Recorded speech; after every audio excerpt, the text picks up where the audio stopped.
আসসালামু আলাইকুম এভরিওয়ান, কেমন আছেন সবাই? আই হোপ সবাই অনেক ভালো আছেন। আমিও আপনাদের দোয়ায় আল্লাহ পাকের অশেষ রহমতে আমার পরিবারকে নিয়ে অনেক ভালো আছি। আমি রুনাজ ব্লগ চ্যানেলে ওয়েলকাম জানিয়ে শুরু করছি আজকের ভিডিও।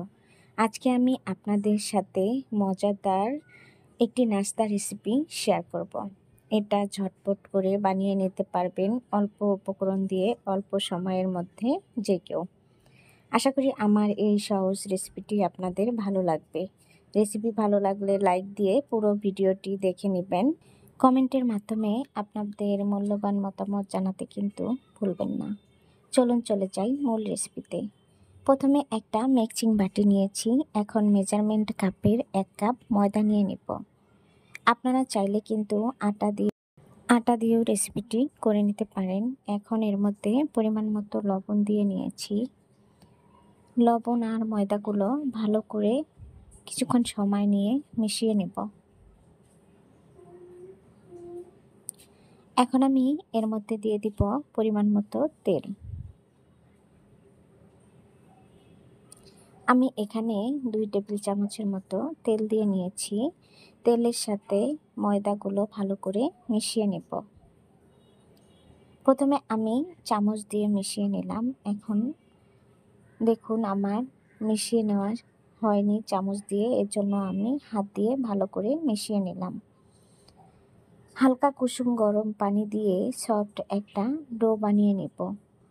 অবশ্যই এখানে হালকা কুসুম পানি দিয়ে নিতে হবে, এতে করে ডোটা অনেকটাই সফট হবে।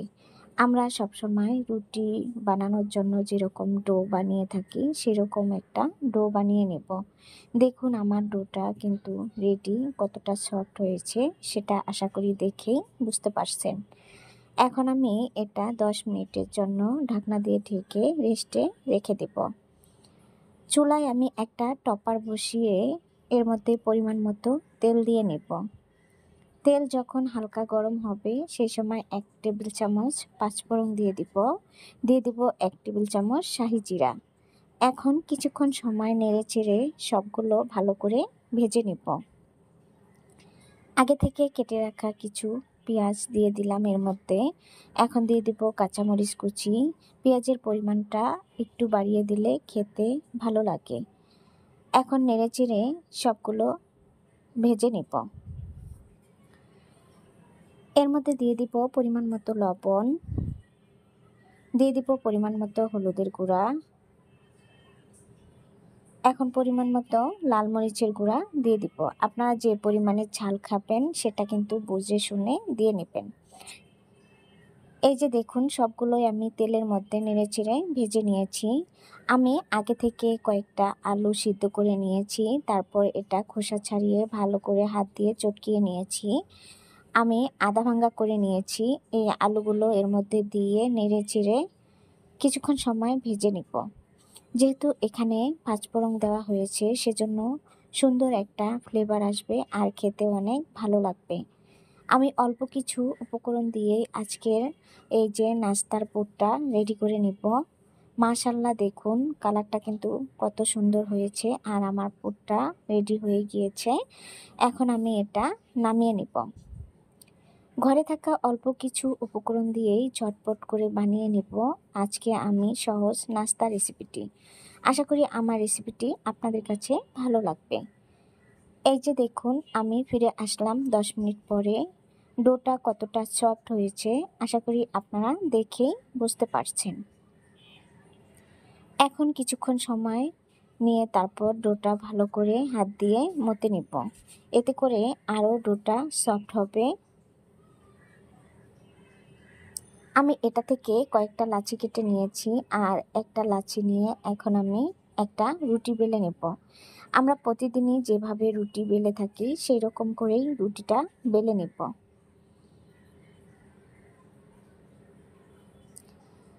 আপনাদের সাথে একটা কথা শেয়ার না করলেই নয়, আমার ভিডিওটি দেখতে দেখতে যারা এ পর্যন্ত এসেছেন আর এসেও এ পর্যন্ত একটা লাইক দিতে ভুলে গিয়েছেন তারা প্লিজ একটা লাইক দিয়ে দিবেন। দেখুন এই যে আমি পুরটা নামিয়ে নিয়েছি।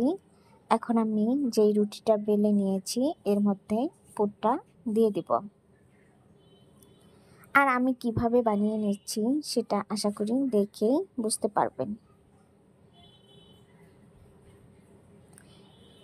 আমি পরিমাণ মতো পুর দিয়ে নিয়েছি আর এখন সাইডে পানি লাগিয়ে নেব। এরপর আমি 2 সাইডে একটা ভাঁজ দিয়ে দিব, তারপরও আবার 2 সাইডে ভাঁজ দিয়ে দিব। এখানে বলে দেওয়ার মতো কিছু নেই, দেখেই বোঝা যায়। একদম সহজভাবে আমি নাস্তা রেসিপিটি আপনাদের মাঝে শেয়ার করলাম। একটা আমার বানিয়ে নেওয়া শেষ, আপনাদের বোঝার সুবিধার্থের জন্য আমি আরেকটা বানিয়ে দেখাচ্ছি।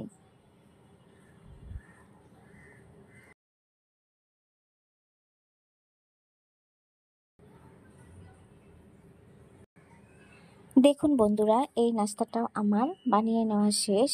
এই যে আমি আরেকটা বানিয়ে নিয়েছি আর একইভাবে আমি সবগুলো বানিয়ে নেব।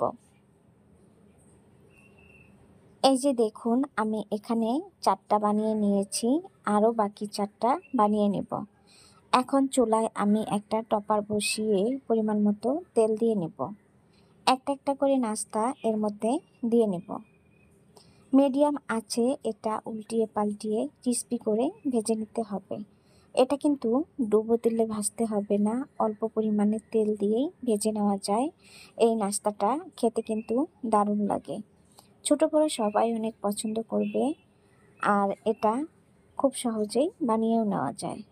এক পাশে হয়ে গিয়েছে, অন্য পাশে উল্টিয়ে দিচ্ছি আর একইভাবে আমি অন্য পাশেও ভেজে নেব।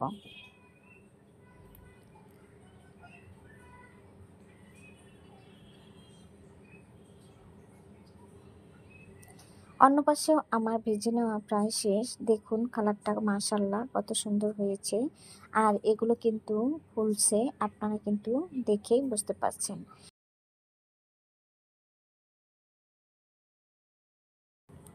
একসাথে আমি 3টা করে দিয়ে ভেজে নিয়েছি, আপনারা চাইলে কিন্তু বেশি করে দিয়েও ভেজে নিতে পারবেন।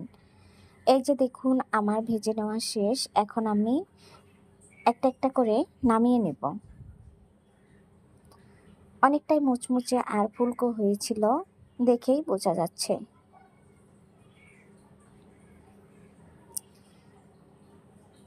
এই যে আমি সবগুলো নামিয়ে নিলাম আর এই টপারে আমি আরেক ব্যাচ ভেজে নেব।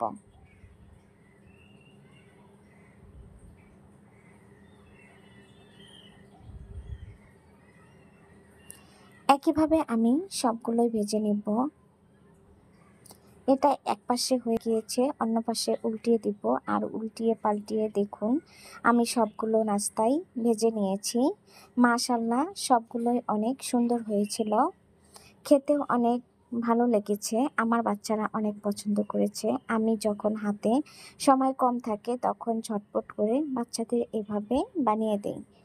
এতে করে বাচ্চারাও অনেক পছন্দ করে, আমারও অনেক সময় কম লাগে। আমার রেসিপিটি কেমন লেগেছে সেটা আমাকে অবশ্যই কমেন্ট করে জানাবেন। আপনাদের একটা কমেন্ট, একটা লাইক আমার ভিডিও করার উৎসাহ আরও বাড়িয়ে দেয়। যেই সকল আপু ভাইয়ারা আমার ভিডিওটি দেখে সুন্দর সুন্দর কমেন্ট করেন, কমেন্টগুলো পড়ে আমার অনেক ভালো লাগে, সেটা আপনাদের বলে বোঝাতে পারবো না। যদি আমার ভিডিওটি কোনো নতুন ভাইয়া আপু দেখে থাকেন তাহলে অবশ্যই কমেন্টের মাধ্যমে আমাকে জানাবেন আর আমার চ্যানেলটি ভিজিট করে আসবেন। ভিডিও কোনো অংশ ভালো লাগলে চ্যানেলটি সাবস্ক্রাইব করে রাখবেন। আজ এ পর্যন্ত, আবারও কথা হবে অন্য কোনো ভিডিওতে। এ পর্যন্ত সবাই ভালো থাকবেন, সুস্থ থাকবেন। আল্লাহ হাফেজ।